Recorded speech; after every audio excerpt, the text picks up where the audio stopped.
Nikola Tesla was born in 1856 in a small Serbian village during a lightning storm. His mother, watching the storm, called a bad omen. The midwife agreed. Tesla himself would later say no. Lightning was not a bad omen. Lightning was his destiny. From childhood, Tesla had visions. Not dreams, visions. Complete machines, turning and working fully formed in his mind. He could run them for weeks in his imagination, checking every part for wear and error before building a single physical component. He was different in every way.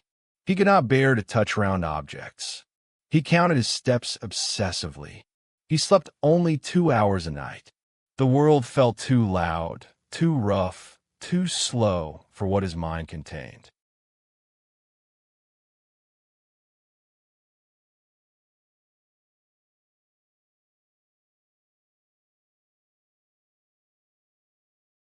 In 1884, Tesla arrived in New York with 4 cents in his pocket, a poetry book, and a letter of introduction to Thomas Edison.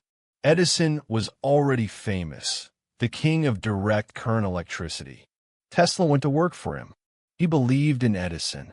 Edison did not believe in him. Tesla knew that alternating current, AC electricity, was superior. It could travel farther, safer, cheaper. When Tesla redesigned Edison's entire electrical system, Edison promised him $50,000. When Tesla delivered, Edison laughed. It was a joke, he said. Tesla quit. Edison declared war on Tesla's alternating current. He publicly electrocuted animals to prove AC was deadly. He called Tesla a fool and a fraud. The battle became known as the War of Currents. It was ugly. It was bitter. And in the end, Tesla won. Every home in the world today runs on AC electricity.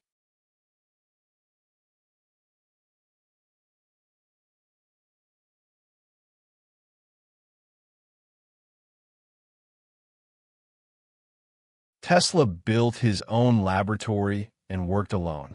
He invented the Tesla coil, producing spectacular bolts of artificial lightning.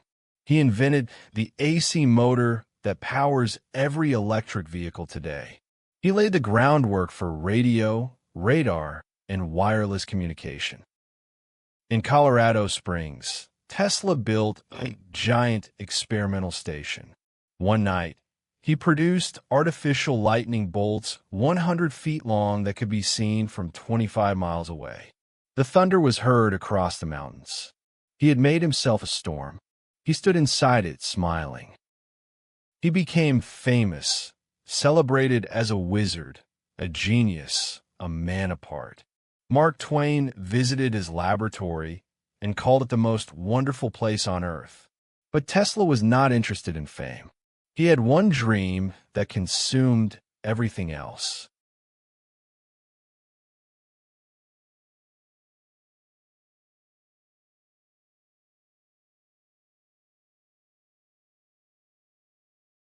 Tesla's greatest dream was to give the world free wireless electricity.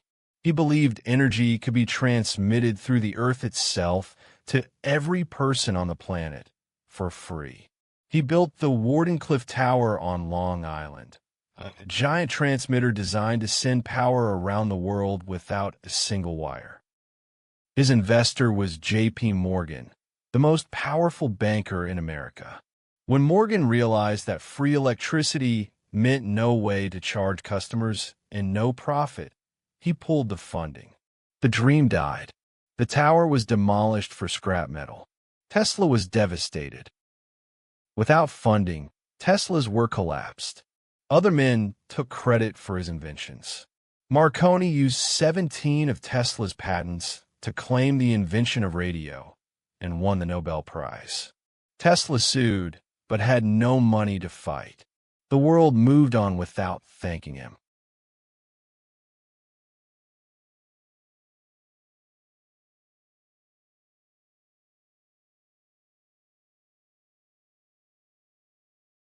In his final years, Tesla lived alone in a New York hotel room. He was penniless. He ate alone, always calculating the volume of his food before eating. His only companions were the pigeons he fed every day in Bryant Park. He loved them completely. He died on January 7th, 1943, alone in his hotel room. He was 86 years old. The U.S. government immediately seized all his papers and notebooks. Decades later, many of his ideas would be vindicated. Wireless power, alternating current, radio. Everything he said was true. Everything he built still works. Today, the most famous electric car company in the world carries his name. Every time you turn on a light, charge your phone, or start an electric motor, that is Tesla. He gave the world electricity and asked for almost nothing in return.